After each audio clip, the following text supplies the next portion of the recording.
중고차 딜러가 사고 유무 알면서 모른 척 하는 걸까요? 아니면 정말 모르는 걸까요? 저는 알면서 모른 척 한다에 100원 걸겠습니다. 그냥 오빠들 선에서 좀 깎아주시면 안 돼요? 중고차 경력 20년 마이카플랜입니다. 업계 최초 전차종 무상 AS 1년 2만 킬로. 수많은 회원님들이 다녀가시고 또 재방문해 주시는 기업, 정직하고 똑똑한 전문가 한 명만 만나면 중고차 구매가 더욱 쉬워집니다. 이제 마이카플랜이 여러분들의 든든한 조력자가 되겠습니다. 자, 오늘도 중고차 시장의 선진 문화를 추구하고자 열심히 노력하는 네이버 파워 지식인 마이카플랜입니다. 자, 오늘 저희가 가져온 얘기는 바로 이 얘기입니다. 저는 영상 시작 전에 말씀드리지만 특정 업체를 비하하거나 비방할 목적은 전혀 없습니다. 다만 우리 소비자들께서 주의해야 되는 내용은 어떤 것이 있는지 그거에 대해서 여러분들에게 지식을 나누고자 이렇게 영상을 제작한다는 점 참고하시길 바라겠고요. 자, 오늘 질문은 헤이딜러 판매 방법 및 주의사항 질문들입니다. 이렇게 해서 글을 올려주셨어요. 자, 가장 대표적인 어플이죠. 중고차 어플에서 가장 대표적으로 소비자들이 많이 알고 많이 이용하는 그런 어플이 되겠습니다. 제가 뭐 정확하게 조사한 건 아니지만 그럴 것 같습니다. 자, 어쨌든 우리 자동차를 예를 들어서 설명을 해보자면 자동차가 없던 시절에는 제 우마가 다녔죠.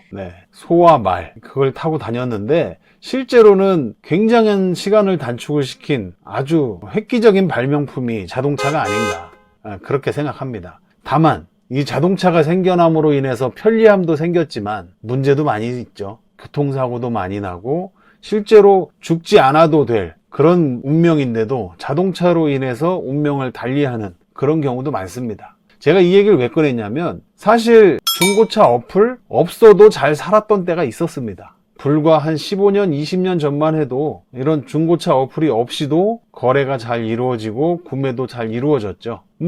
한 예로 대형 플랫폼이죠. 카카오에서도 그런 지금 꽃배달이니 택시니 대리운전이니 하여튼 여러 가지가 있죠. 그런 플랫폼들 없었을 때도 잘 먹고 잘 살았습니다. 그죠? 그리고 배달 어플 이런 것들도 사실은 없었을 때도 참 배달 잘 시켜 먹고 문제없이 잘 살았는데 이게 어떻게 보면 유통 과정에서 중간에 개입자들이 하나씩 생겨나면서 편리해졌지만 그만큼 비용 부담은 더 가중된 그런 측면이 없지 않아 있죠. 자, 이 중고차 어플도 마찬가지입니다. 자, 어떤 문제가 발생하는지 한번 살펴보도록 하겠습니다. 자, 안녕하세요. 이번에 헤이딜러로 물건을 팔려는데, 자, 헤이딜러로 물건 판다는 건 중고차 파시는 거겠죠. 처음에 내 차량 조회하고 헤이딜러에서 진단하고 파는 거랑 그냥 올리는 거 두 가지 있길래 그냥 올리는 거 했고 세부사항 등록 완료해서 사진만 올리면 되는 상황이었는데 이 두 가지 차이가 뭔지 판매할 때 순서, 방법이랑 주의사항 좀 알려주시면 감사하겠습니다. 처음 판매하는 거라 사기당할까? 이 부분이 제일 걱정인데 자세히 좀 알려주시면 감사하겠습니다. 이렇게 올려주셨어요. 자, 제가 그쪽의 프로그램에 대해서 가타부타 이렇게 얘기하고 싶지는 않습니다. 진단하고 파는 거, 그냥 올리는 거. 자, 진단하고 팔면 비용은 좀 들어갈 수 있겠지만 나중에 시시비비가 없을 겁니다. 무슨 얘기냐? 그냥 올리는 거 선택을 했어요. 자, 편해요. 그냥 올리고 내 차 얼마 줄 거임 해가지고 가장 많이 주는 딜러에게 연락해서 판매하면 돼요. 자, 이렇게 간단하면 너무나도 쉬운 문제고 참 없어서는 안 될 소중한 그런 중개 매개체가 아닌가 그렇게 생각이 드는데 여기에서 이제 문제가 꼭 발생을 하죠.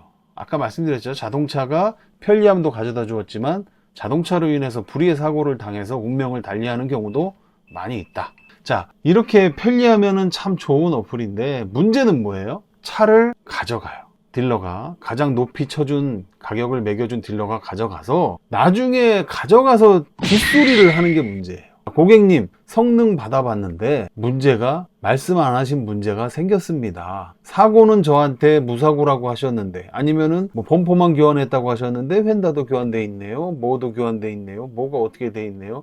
엔진 쪽에 누유가 있네요. 이 부분은 작동을 안 합니다.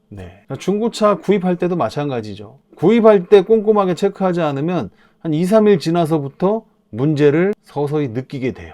검수를 꼼꼼하게 하지 않으면 똑같은 겁니다. 판매하실 때도 딜러가 예, 돈 다 드릴게요 하고 가져갔는데, 그렇게 해서 가장 최고가에 판매가 되면 참 좋겠지만 가져가서 나중에 뒷소리가 나온다는 거죠. 이게 문제입니다. 저게 문제입니다. 매입할 수 없겠네요. 감가 얼마 들어가야 되겠습니다. 자, 소비자는 어떻게 되는 걸까요? 이런 경우에는. 자, 제가 한번 설명드렸었어요, 전에. 자, 여기 보시면 제가 이제 답변을 드렸는데, 자, 계약서를 무조건 작성하시고, 무조건이에요. 조건이 없어요. 누가 오든 계약서를 무조건 작성하세요.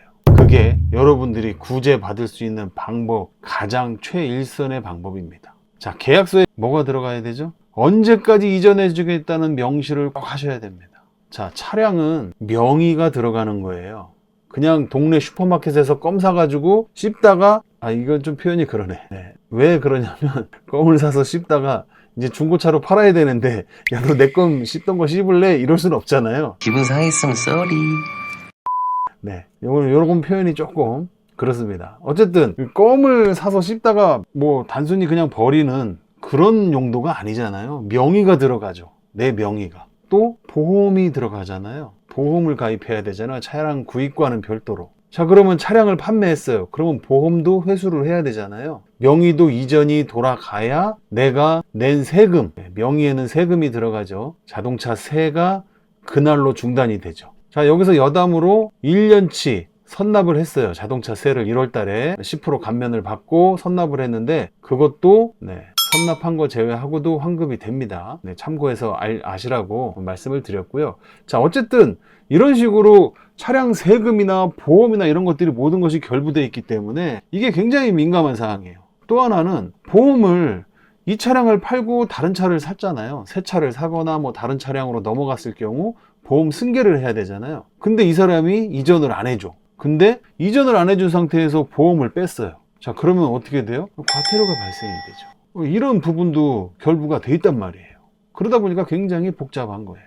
굉장히 복잡하니까 이거를 계약서에 정확하게 명시를 하잔 말이에요. 언제까지 이전해 주겠다. 네. 그리고 또 한 가지. 차량을 가져가서, 뭐 제가 여기다가 이제 되도 않는 얘기로 이렇게 써놨는데, 제가 왜 이렇게 써놨냐면은, 감가를 할 거면 처음부터 가서 검수를 하고 감가를 해야죠. 중고차 딜러가 사고 유무를 못 보나요? 다 볼 줄 알거든요. 다 볼 줄 아는데 소비자 말만 듣고 가져갔더니 성능장에서 이렇더라. 중고차 딜러가 사고 유무 알면서 모른 척 하는 걸까요? 아니면 정말 모르는 걸까요? 저는 알면서 모른 척 한다에 100원 걸겠습니다. 그냥 오빠들 선에서 좀 깎아주시면 안 돼요? 왜?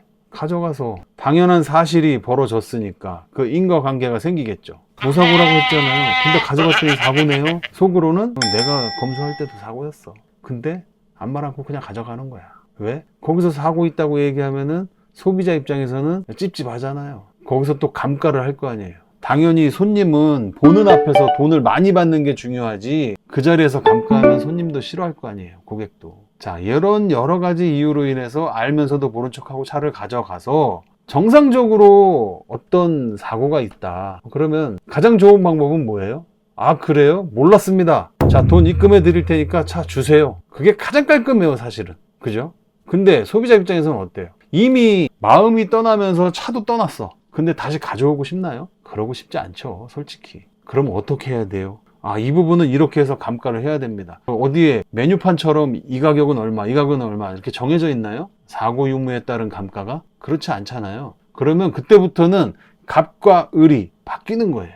차를 팔 때는 갑이 소비자였어. 을이 딜러였고. 근데 이제는 차를 가져갔죠. 돈은 이미 소비자가 다 받았죠. 판매자가. 그러면 나중에 사고가 생겼죠. 어떤 문제가, 뭐 엔진 쪽에 누유라든지 여러 가지, 타이어가 뭐 옆에가 찢어졌다든지, 그쪽 딜러들도 사실은 외관으로 보이는 하자에 대해서는 사실은 그 자리에서 감가를 해요. 외관으로 보이는 하자, 뭐 스크래치나 판금을 요하는 그런 부위나 이런 것들은 시비를 걸 수가 없잖아요.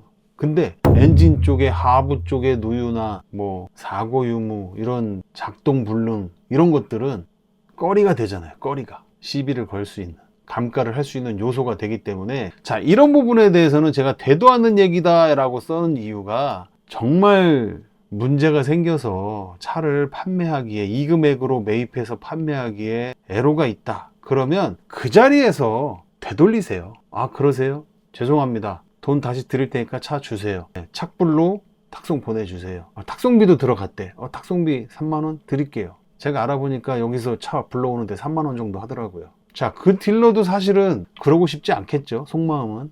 이거 감가했어야 되는데. 자, 그런 딜러들이 다 그렇다는 건 아니에요. 그런 딜러들이 많이 있습니다. 실제로 제가 검색을 하면요. 자, 반환 환불 요구, 환불 처리해야 된다고 합니다. 환불 다 점검하고 가셨는데 3일 뒤에 전화 오더니 성능검사 무슨 국가가 지정한 곳에서 침수차 판정, 뭐 이런저런 얘기로 환불이 굉장히 많습니다. 자, 지식인이 요즘에 어때요? 많이 죽었잖아요. 근데도 환불 얘기 어디다 물어볼 데가 없으니까 당장 일은 터졌지, 문제는 닥쳤지, 환불은 해달라고 그러지. 자, 이렇게 환불 얘기가 많습니다. 제가 여러분들에게 불안 심리를 조장해 없는 얘기를 꺼내는 게 절대 아닙니다. 자, 주의할 점 물어보셨잖아요. 자세히 좀 알려주세요. 사기당할까봐 걱정됩니다.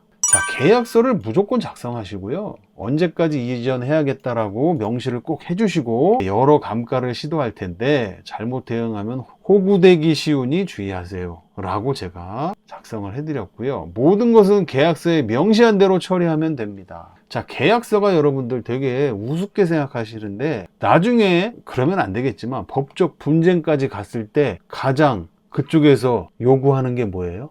계약서란 말이에요. 근데 우리는 그냥 돈 받고 차 보내주면 끝난 걸로 생각해. 너무 아니래. 이게 세금, 보험 막 여러 가지 문제가 내 명의 이런 것들이 결부되어 있는 그런 건데 굉장히 쉽게 생각하시면 안 됩니다. 이 계약서를 꼭 중요하게 생각하시고 계약서를 꼭 작성하셔서 나중에 불이익을 받는 일이 절대 이 영상을 보시는 분만큼이라도 불이익을 받는 일이 없어야겠습니다. 자, 비단 헤이딜러 뭐 이런 어플로만 이 계약서가 중요하냐? 아니요. 모든 물건을 계약할 때 계약서가 나중에 법적 근거가 됩니다. 자, 만약에 가져갈 때 자, 언제까지 이전해 주세요. 나중에 가져가서 딴소리 하지 마세요.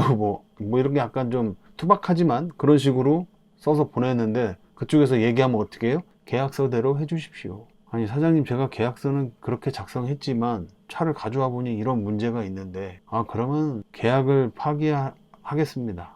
계약서대로 안 하실 거면 차를 다시 보내주세요. 그렇게 하시면 됩니다. 이걸 썼냐 안 썼냐에 따라서 나중에 펼쳐질 상황이 정반대의 상황이 펼쳐진다는 거죠. 여러분들은 끝까지 가비셔야 돼요. 차를 판매하는 입장이니까.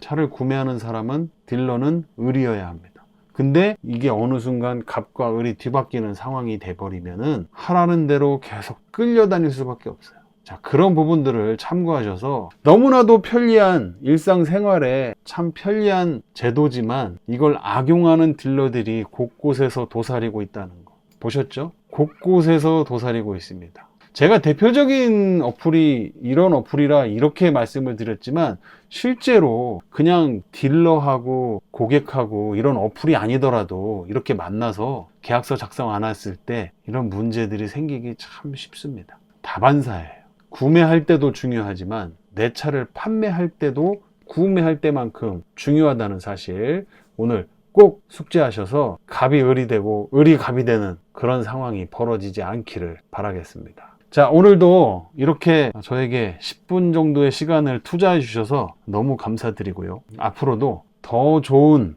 유익한 여러분들의 중고차 관련해서 지식을 끌어올려 드릴 수 있는 내용으로 다시 찾아뵙도록 하겠습니다. 감사합니다.